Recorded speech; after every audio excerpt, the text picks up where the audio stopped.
네, 안녕하세요. 합격의 정설 감정평가 이론을 담당하고 있는 설상원 평가사입니다. 오늘은 요거 이제 저한테 이제 개인 메일로 좀 피드백을 좀 요청하는 글이 좀 하나 왔는데 제가 양해를 구하고 이 부분을 그냥 이제 제가 딱 읽어보니까 좀 여러 수험생분들, 특히 이제 불합격하신 분들 중에서도 좀 실력이 있으신 분들은 다 해당이 좀 될 것 같아가지고 좀 공통적인 상황도 있을 것 같고 해서 제가 유튜브를 통해 가지고 좀 이제 피드백을 좀 드리려고 합니다.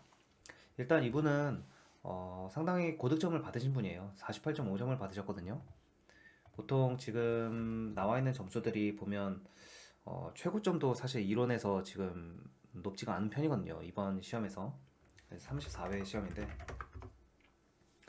여기서 지금 최고로 점수를 많이 받으신 분이 제가 기억하기로 몇 점 안 되는 걸로 알고 있는데 어, 일단 48.5점이면 굉장히 잘 받으신 거고 뭐 조금 읽어보면은 조금 뭐 자책하시는 부분도 있지만 제가 봤을 때는 충분히 잘 하셨거든요.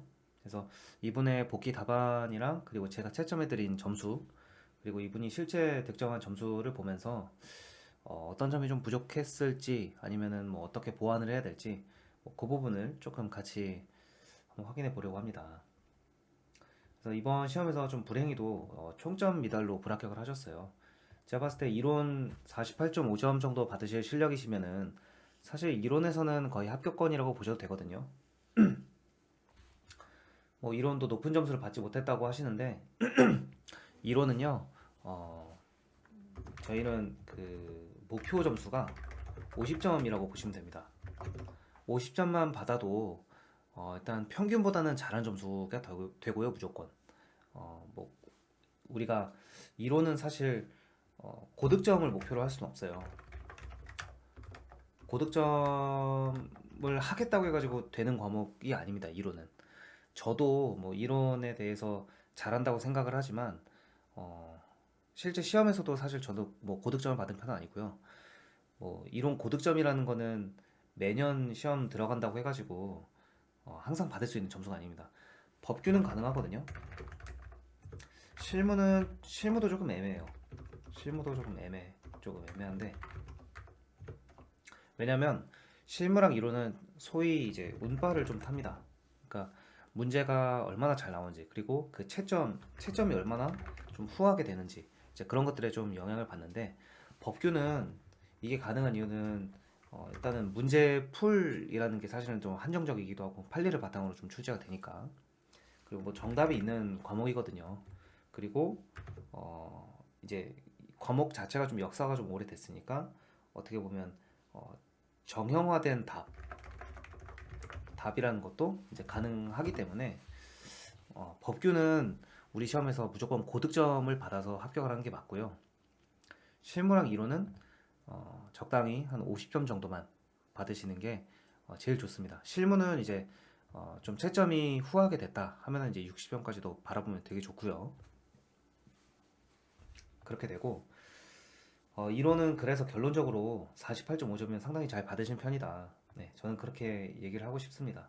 실제로 우리 복귀 답안 채점 서비스를 이용을 했고 저희 합격의 정설 카페를 들어가 보시면 합격의 정설 카페에서 보시면 저희가 공지를 올려놨거든요. 그 채점 결과 대략 한 50분 정도의 데이터를 좀 했었던 걸로 기억을 하는데 3, 40분에서 50분 정도. 근데 이분 보시면은 48.5점이면은 상당히 높으신 편이었습니다. 우리 복귀 채점에서는 제가 전체 평균으로 한 53점 정도를 드렸어요. 그리고 53점이 제가 기억하기로 되게 높은 점수 중에 하나였습니다. 제가 총평으로 넣은 것도 상당히 잘 하셨고 문제 2도 수험생 입장에서 대응 상당히 잘 하셨고 뭐 합격서 이론 등수를 이렇게 구분한다면 중상위권 이상이다. 근데 실제로 48.5점이면 중상위권 이상이다라고 보셔도 돼요. 실제 채점 나온 것도 보시면 네. 총점은 48.5점인데 18.5, 17, 9, 4 이렇게 받았어요. 그래서 합격생 평균 대비에는 뭐 5점가량 부족한 것으로 보입니다라고 했지만 사실 합격생 평균 네,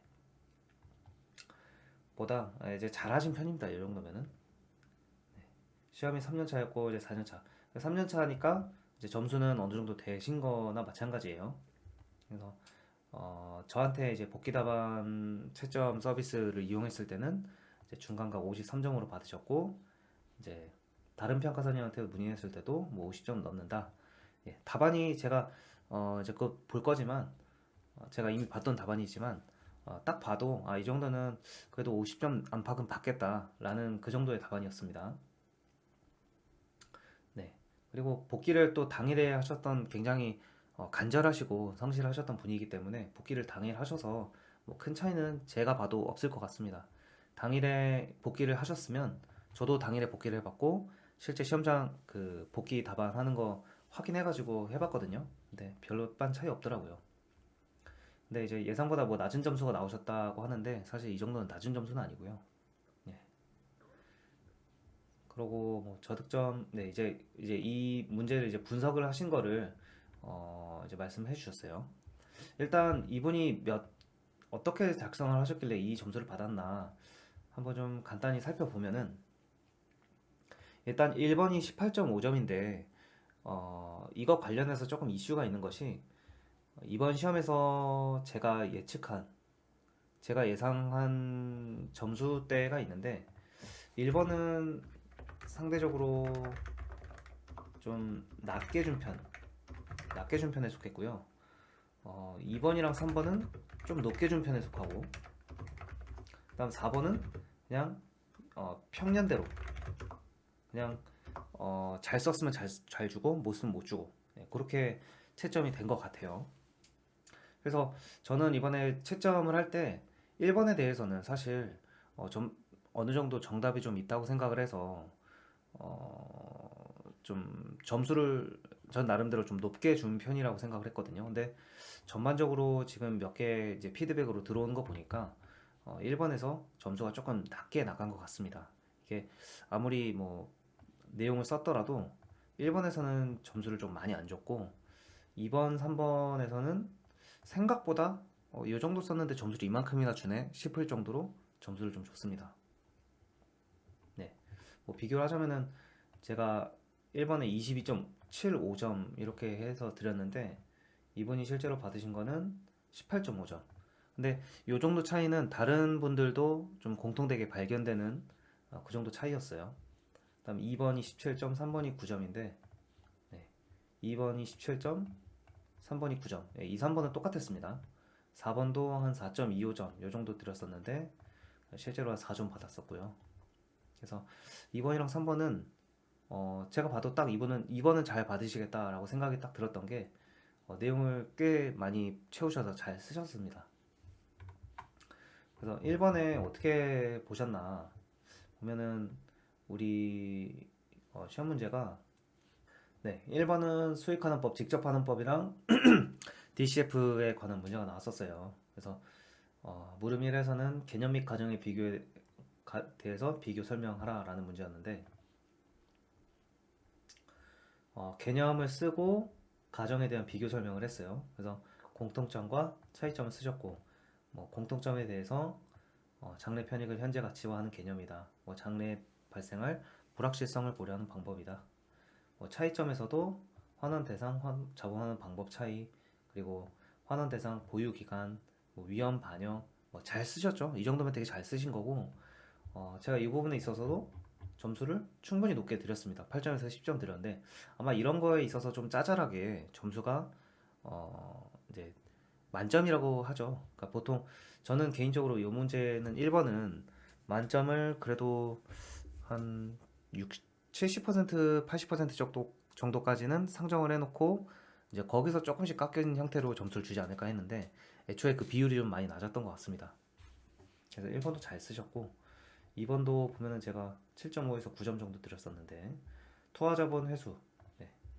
2번이 직접 환원법이랑 할인연금 분석법의 투하자본 회수의 인식 및 처리 방법 요거였는데, 요거를 좀 못 쓰신 분들도 꽤 있거든요. 근데 이번은 어떻게 쓰셨나 보면, 뭐 자본 회수가 필요하다, 네. 자기 자본에 대해서만 회수한다, 삼각 자산에 대해서만 회수한다, 네. 그래서 공통점이라고 얘기를 했고요. 그다음 차이점 했는데 제가 개인적으로 조금 아쉬웠던 거는 어, 이제 이 어떤 비교 설명하는 것에 대한 문제에서 어, 이 비교 설명하라는 거는 A와 B를 좀 A와 B가 B를 비교 설명한다. 그러면 사실은 거의 웬만하면 이게 공통점과 차이점을 같이 쓰는 건데 두 개가 유사한 경우에는 웬만하면 차이점이 더 많단 말이에요. 그리고 이 수험생한테 물어보는 것도 이 문제의 취지 자체도 이게 유사해 보이지만 거기서 차이가 있기 때문에 이 차이점을 좀 중심으로 좀 서술을 해야 되는 유형이 이 비교 설명이다 라고 생각을 합니다, 저는. 그래서 사실 이게 이제 공통점이랑 차이점을 똑같이 내용을 좀 병렬적으로 구성을 하시려고 하신 것 같지만 사실은 이 문제는 차이점을 물어보는 문제다. 저는 이제 그렇게 생각을 하고요. 아마 만약에라도 점수가 좀 낮게 나간 부분이 있다면 이제 그 부분에서 조금 내용이 좀 들어간 게 아닌가. 사실 또 이 차이점에 있어서 내용을 또 충분히 써주긴 해주셨어요. 복귀 답안에서. 근데 실제로 답안지에서 어느 정도 분량으로 이걸 쓰셨는지는 잘 모르겠습니다. 왜냐면은 이게 지금 15점짜리니까 한 목차 한 너다섯 개 정도 나와야 되거든요. 근데 그 너다섯 개를 이제 여섯 개로 나누다 보니까 아마 내용이 조금씩 뭐 좀 빈약할 수도 있고 이제 그런 어떤 현실적인 문제는 있겠죠. 근데 이번도 어쨌든 잘 쓰셨어요. 네. 물음 3번은 DCF의 물음 3번이 이제 할인연금 분석법의 한계 그리고 이를 극복한 측면에서 확률적 할인연금 분석법이었는데 저는 이제 5점, 6점 드렸고 이게 아마 거의 제가 드린 만점이었을걸요. 근데 DCF의 한계에 대해서 뭐 이런 위중 고려, 위험을 너무 과도하게 인식한다. 네. 이제 우리 처음에 이제 이 가정을 썼던 부분을 조금 더 녹여서 썼으면 사실 서술적으로는 더 좋았겠지만 이 정도도 뭐 쓰신 게 전혀 문제는 없다라고 생각이 들고요. 확률적 할인금 흐름 분석법에 대해서 이제 DCF도 써주셨고, 네.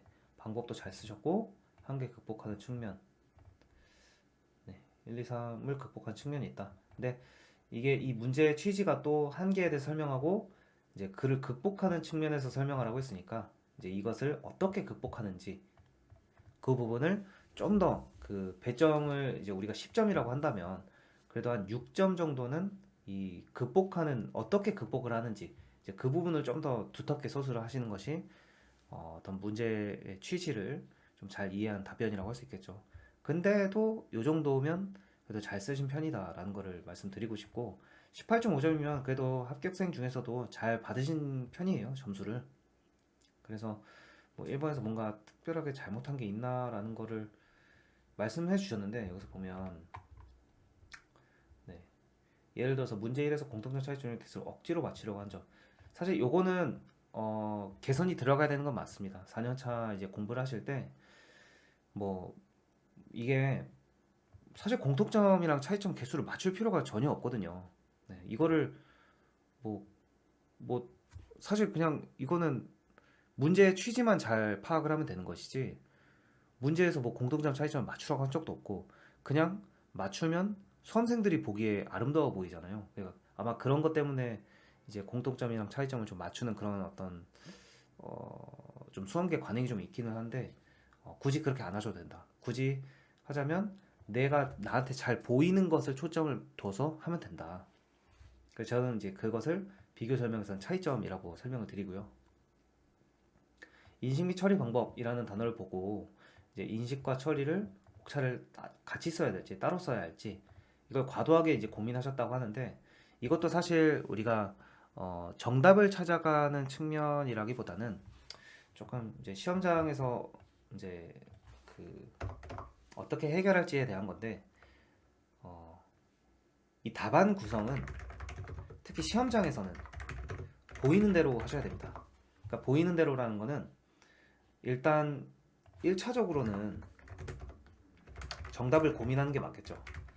이 정답을 고민한다는 거는 이 문제에서 지금 투하자본 회수의 인식과 처리 방법에 대해서 비교 설명해라 라고 했죠. 근데 이제 저 같으면 이 15점이니까 목차 한 4개 정도면은 풍부하게 쓰면 끝난단 말이에요. 그러면 제 생각에는 일단 인식과 처리 방법을 똑같이 할 수도 있을 것 같고, 아니면 인식 2개, 처리 방법 2개 이렇게 할 수도 있을 것 같고, 그런 생각이 들거든요. 일단은 그 정도 생각이 들었을 때 이거를 따로 쓸 수가 있을까라는 걸 고민을 해야 돼요. 근데 그러니까 여기 이 정답을 고민하는 측면에서는 이거를 따로 써야 할까? 문제 문제의 취지가 뭘까를 고민을 해야 된다. 그래서 이 인식이랑 처리 방법을 따로 쓰는 게 맞는 것 같다라고 생각이 드시면 그대로 가셔야 되고요. 만약에 그게 안 된다. 그러면 시험장에서는 내가 쓸 수 있는 대로 써야 된다. 만약에 이거를 우리가 순서가 목차를 쪼개놓고 쓰는 게 아니라 내용을 생각하고 목차를 구성하는 게 맞거든요. 그러면 인식이랑 처리 방법을 쪼개놓고 답안지를 쓰려고 하잖아요. 만약에 내가 그 부분에 대해서 조금이라도 모르는 부분이 있으면 답안지가 엄청나게 막히게 됩니다. 근데 그렇게 하면 안 되고 일단 내용을 생각해보고, 만약에 이 인식과 처리 방법을 내가 일단 머릿속으로 한번 떠올려보고 이게 구분되어지는 내용인가 라는 거를 생각을 해보고, 만약에 구분이 된다 하면은 목차를 쪼개서 써도 되고요. 만약에 구분되지 않는 것 같다 그러면 그냥 하나의 통목차로 쓰셔도 됩니다. 그거는 정답이랑은 별개로 우리가 시험장에서 어떻게 대응할 수 있느냐의 측면에서 말씀을 드리는 거예요. 그래서 그것을 너무 고민했다라는 거는 사실 어떻게 보면 이 문제 자체에 대한 문제에 말렸다라는 얘기보다는 이 문제풀이 연습이 덜 되었다라고 최종적으로 결론을 짓는 게 맞습니다. 이런 상황들이 문제풀이 하다 보면 굉장히 많이 있거든요. 그럴 때 어떻게 취사 선택을 할 것인가를 평소에 고민을 많이 해놓고 이게 어떤 생활 근육으로 자리 잡혀야 되거든요. 근육으로 자리 잡힌다는 거는 내가 연습한 대로 이거를 시험장에서 바로 적용을 할 수 있다라는 게 돼야 되는데 이제 그게 안 되는 거죠. 그래서 사실 시험장에서는 이런 거 고민하고 있을 시간이 거의 없거든요. 고민해봤자 한 10초? 10초 고민하면 많이 하는 겁니다. 고민은 10초. 나머지는 거의 쓰고 내용 생각해놓고 떠올리고 답안지에 쓰는 시간. 네. 시험장에선 그래야 됩니다. 고민은 많이 있어서는 안 돼요. 이걸 고민했다는 거는 제 생각에는 문제가 어려웠다는 건 별개로 문제풀이 연습을 좀 덜 하셨다. 그러니까 문제풀이도 목적을 갖고 하셔야 돼요. 목적을 가지고 내가 문제풀이에서 어떤 것들을 좀 습득을 할 것인가라는 거를 좀 확정을 하고 가야 되는데, 이제 그런 거 없이 문제은행처럼 그냥 막 풀다 보면 우리가 문제풀이를 내용을 담으려고 하는 게 아니거든요. 그래서 좀 문제풀이 연습이 좀 덜 된 부분이 이런 데서 좀 나타난 게 아닌가. 그래서 시간이 지체됐다는 건 이제 그런 문제가 좀 있었던 거죠. 그래서 실제로 우리가 결국에는 100분 안에 이 100점을 다 풀어야 되기 때문에 이렇게 하려면 평소에 100분짜리 연습을 잘 하셔야 됩니다. 이게 좀 잘못 생각하시는 것들이, 문제는 솔직히 시간을 많이 놓고 보면 누구나 다 풀 수 있어요. 근데 100분 안에 이걸 얼마나 더 테크니컬하게 답안지에 표현해내느냐 싸움이거든요. 그래서 결국은 내가 아는 것이 답안지에 드러나기 때문에 답안지를 통해서만 채점하는 사람은 이걸 판단할 수밖에 없어요. 그러면 그걸 얼마나 내가 잘 알고 있는지를 100분 안에 이 답안지에다 얼마나 잘 표현할 것이냐, 그거를 가장 많이 고민을 하셔야 되는데 그것이 바로 문제풀이 연습이다. 결국은 우리 시험은 기본 내용을 습득하고 뭐 이해하고 하는 것도 중요하지만 가장 중요한 건 문제풀이 연습입니다. 실무도 그렇고 이론도 그렇고 법규도 그래요. 그렇고, 그래서 4번 문항을 날렸다라고 하시는데 사실 날린 것 치고는 4점이면 잘 받으신 거고요. 다만 조금 더 잘 받으실 수 있었겠죠.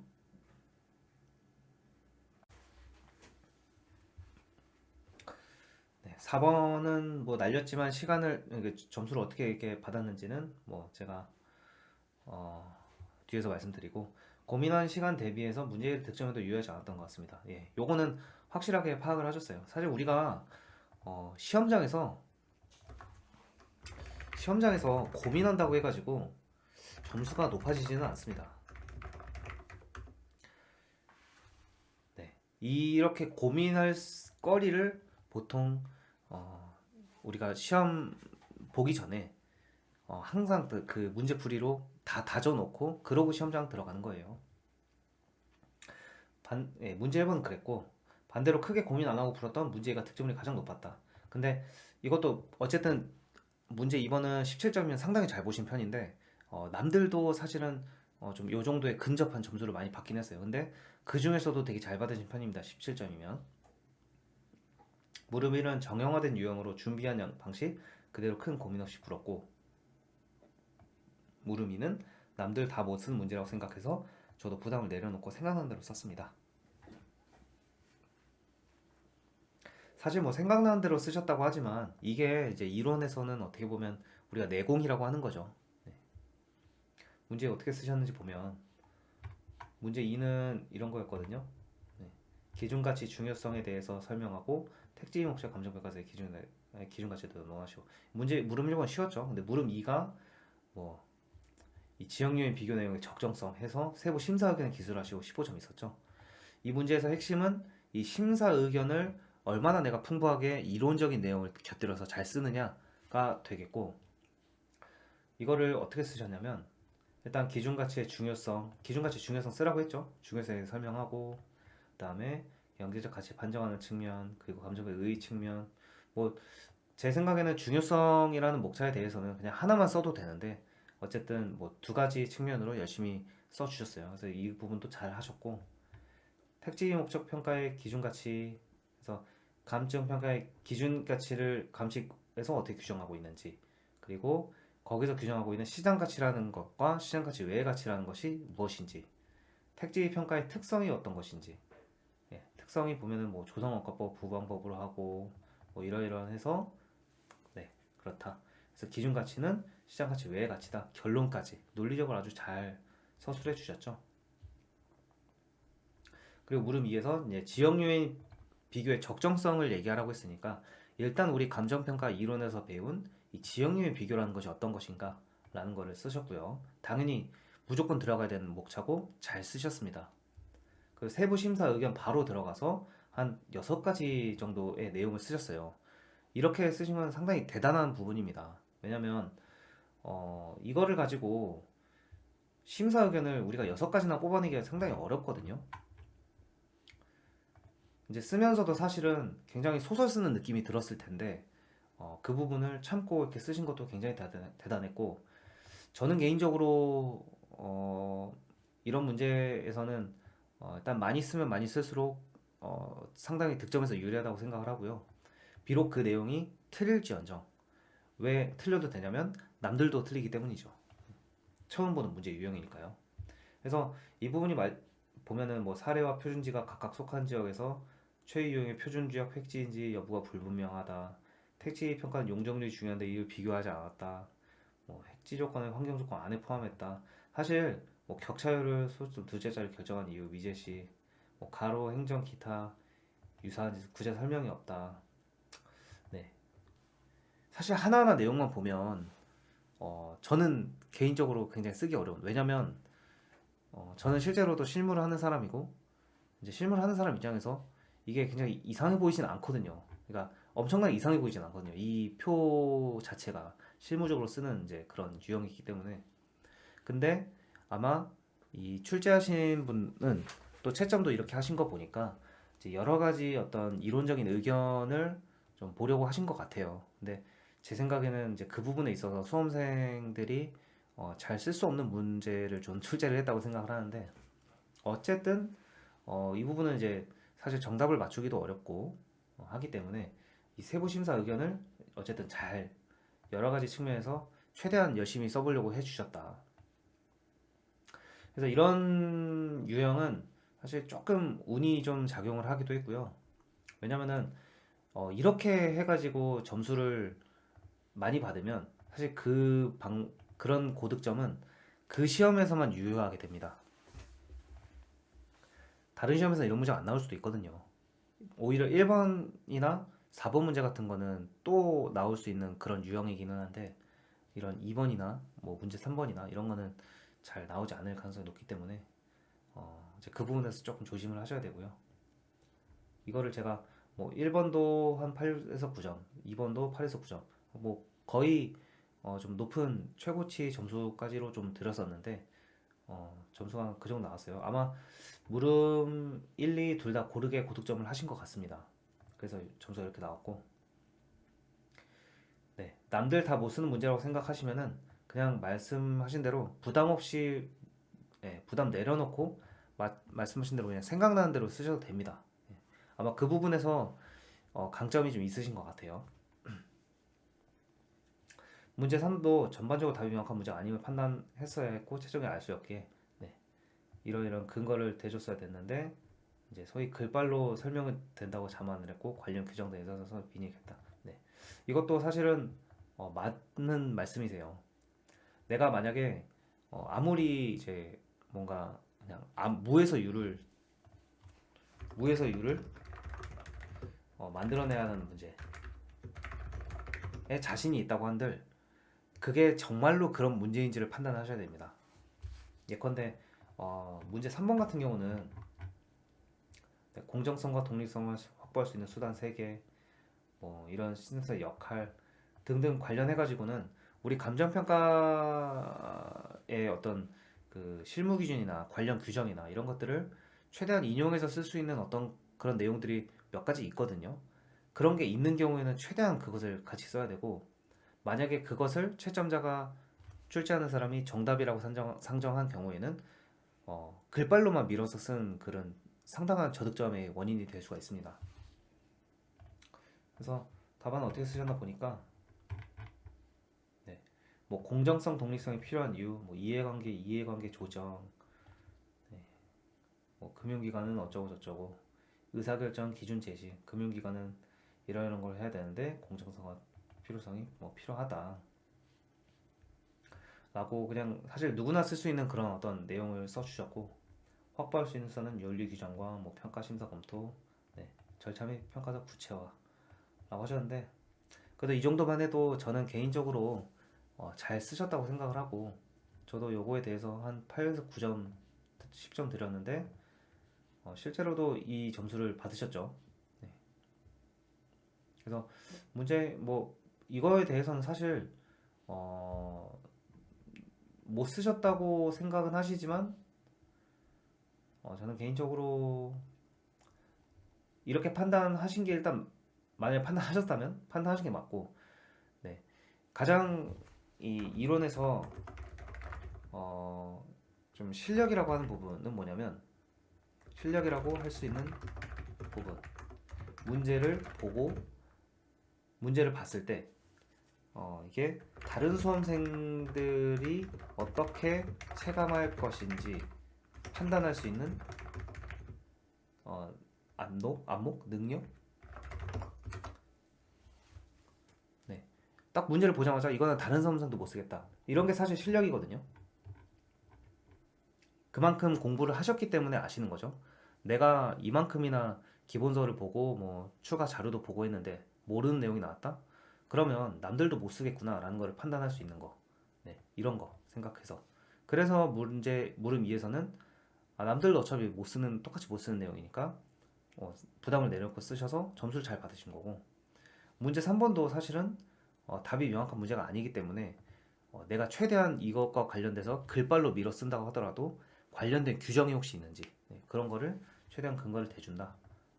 그래서 생각하신 게 맞고, 뭐 이 정도면 잘 쓰신 것이다. 네. 물론 규정 등에서 서술이 빈약했다라고 판단하신 것도 일리가 있는 말씀입니다. 그리고 이제 문제 4번은 이제 다세대 주택 거래사례 비교법 하는 거에 요건과 가구 요건 고려사항 했는데, 제가 이거를 뭐 4에서 4.5점을 드렸었거든요. 4에서 사정 보정 들었었는데 실제로는 어떻게 쓰셨나 보니까 사정 보정이 가능한 사례여야 된다. 바로 다세대가 이런 경우에는 그럴 수가 있다. 시점 수정 일정 기간 내에 해야 된다. 네. 가치형 성명 비교 해야 되는데 어, 아마 이 부분은 제 생각에는 내용은 잘 쓰셨는데 이제 거래사의 요건과 요건별 고려사항이니까 사실은 그 조금 더 이 요건을 조금 더 구체적으로 쓰는 거 아마 내용이 서술이 조금 모자랐을 가능성이 좀 높아요. 그러니까 내용 자체는 괜찮거든요. 근데 이번에 이 4번에서도 꽤 고득점을 받으신 분들이 있단 말이에요. 지금 이 문제에 대해서 그냥 위물사시로만 위물사시 위치적 유사성, 물적 유사성, 사정보정 가능성, 시점적 가능성 해가지고 이걸로 그냥 암기해가지고 그냥 밀어서 쓰신 분들 있죠. 다 예외 없이 한 4점 정도 받았거든요. 근데 그런 분들보다는 사실 답안의 퀄리티가 어느 정도 좀 있는 부분인데 왜냐면은 실제로 이 다세대 주택과 관련한 이 거래 사례의 요건이랑 뭐 요건별 고려사항 이런 것들을 써주셨으니까 조금 더 잘 쓰신 부분이긴 하지만 내용을 조금만 더 채웠다면 점수는 1, 2점은 좀 더 받을 수 있었다. 라는 거를 이제 4번 문제에서 말씀드리고 싶어요. 그래서 남들보다는 잘 쓰신 편이었는데 아쉽게도 아마 시간이 좀 많이 없으셨던 것 같습니다. 그래서 뭐 앞으로 뭐 이제 유형을 구분해서 풀 계획이라고 말씀하셨어요. 기본서에 기반해서 확실히 풀 수 있는 문제, 기본서를 응용하거나 명확한 채점 기준 알기 어려운 문제 해가지고 네, 문제는 한 요 정도 유형이면 유형으로 우리가 구분할 수도 있습니다. 그냥 기본서만 봐도 문제 풀 수 있는 거. 근데 대부분 스터디에 나오는 문제들이 이런 거죠. 예, 그래서 저는 스터디는 사실 학습하기가 좀 어렵다고 판단을 하는데 기본서를 응용하거나 명확한 채점 기준 알기 어려운 문제 이런 것들은 사실 스터디로 연습하기가 좀 어렵습니다. 그래서 기출 문제를 통해서 반드시 연습을 하셔야 되고요. 1유형에서 고득점을 받는다? 라는 거는 사실 매번 통하는 전략은 아니기는 해요. 이게 매번 통한 전략은 아니긴 한데 이게 그러니까 고득점보다는 안정적인 점수를 받는다라고 보시면 되겠습니다. 완전히 고득점 나오긴 힘들어요. 왜냐면 남들도 다 똑같이 잘 쓰기 때문에 이거 다 고득점 줘버리면 점수가 잘 안 나오거든요. 과락자도 잘 안 나오고. 근데 이 유형은 합격자 평균 정도만 받자. 근데 지금 보시면 제가 봤을 때는 요 정도는 실력을 이미 되신 것 같아요. 되신 것 같고 좀 문제풀이만 조금 더 보완을 하시면 될 것 같고 서술을 조금 하실 수 있는 분이시니까 그래서 1유형에서 스스로 논리 위주로 전개하는 걸 지향하고 당연히 기본서 기반으로 근거해서 서술을 하신 게 맞고요. 네. 1유형은 무조건 그렇게 접근하셔야 됩니다. 2유형은 과도한 욕심을 부리지 말고 완전히 틀리지 않은 내용을 쓰겠다. 네. 그래서 1유형은 그 문제가 어떻게 보면 전형적인 유형이 있죠. 즉 기출되었던 유형이나 아니면 교과서에 있는 내용 그런 것들은 이제 4년차 정도 되셨으면 절대 실수하지 않으시고 점수를 챙겨 가셔야 됩니다. 이런 유형이 제가 생각했을 때는 한 최소 50점에서 70점 정도는 주거든요. 각 기출 문제마다. 그래서 요거는 반드시 점수를 잘 가져가셔야 되고 그래서 기본서를 좀 꼼꼼하게 학습을 하시는 게 되게 중요할 것 같고요. 나머지 이 유형은 이제 말씀하신 대로 욕심부리면 안 됩니다. 이 부분은 남들도 못 쓰는 부분이고 대신에 최대한 어떻게 점수를 방어할 것이냐를 최대한 많이 생각을 하셔야 될 것 같고요. 네. 그래서 1유형을 위해서 이제 실무 기준 해설서 내용을 좀 더 숙달한 당연히 내용 깊이에 대한 이해를 좀 최대한 깊게 가져가시고 문제를 어느 정도까지 하셔야 되냐면 내가 이 내용을 가지고 과외를 한다고 생각했을 때 누구한테 설명할 수 있어야 돼요. 처음부터 끝까지. 그 스터디에서는 내용적 측면보다는 문제풀이의 전략적 측면에 치중해서 연습한다. 예. 근데 개인적으로 제 생각에는 스터디 문제로 이 문제풀이 연습이 사실 잘 안 돼요. 문제풀이는 기출문제로 하셔야 됩니다. 기출문제를 통해서 반드시 연습을 하셔야 된다.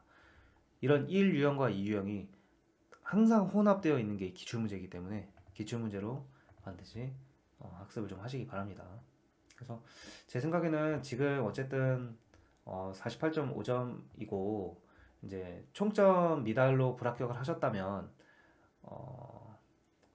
제 생각에는 법규랑 실무에서 충분히 점수를 못 얻으신 것 같아요.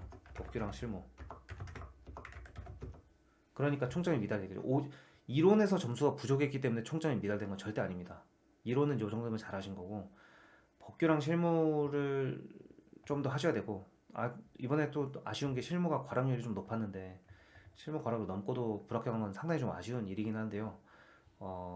제가 이제까지 본 수험생들로 판단을 해보면 요 정도 점수 받으시고 사실 총점 때문에 불합격하셨다 하면 1년만 더 열심히 하시면 무조건 가능하시고요. 네. 중간에 절대 포기하지 마시고 제가 개인적으로 권유 드리는 거는 법규에서 좀 더 초고득점을 받아야 된다. 법규에서 무조건 60점 이상을 받겠다는 각오를 하시고 4년차를 들어가셔야 됩니다. 법규는 시간을 들이면 들일수록 무조건 가능하거든요. 대신에 시간을 들이는 대신에 그냥 막무가내로 들이시면 안 되고요. 확실한 내용으로 확실한 문제풀이 방법으로 접근을 하셔야 됩니다. 실무는 무조건 최소 45에서 50점 이상은 받게끔 방어적으로 공부를 하시는 게 좋아요. 실무에서 내가 고득점 얻겠다? 이거는 상당히 위험한 전략입니다. 이론은 지금 하시던 대로 하시면 되고 지금 하시던 대로 하시면서 이론도 한 45에서 50점 이상 받겠다 라는 것 정도만 공부를 하시고 법규를 확실하게 잡으시기 바랍니다. 이번에 제 개인적으로 생각하는 패착은 법규 점수가 낮은 게 패착이라고 생각을 해요. 그래서 법규를 조금 더 보셔야 된다. 제가 점수를 모르지만 법규를 60점 못 넘으셨겠죠. 그래야 평균이 안 넘으니까. 네. 그래서 법규를 더 열심히 하시고 내년에는 좀 더 좋은 결과 있길 바랍니다.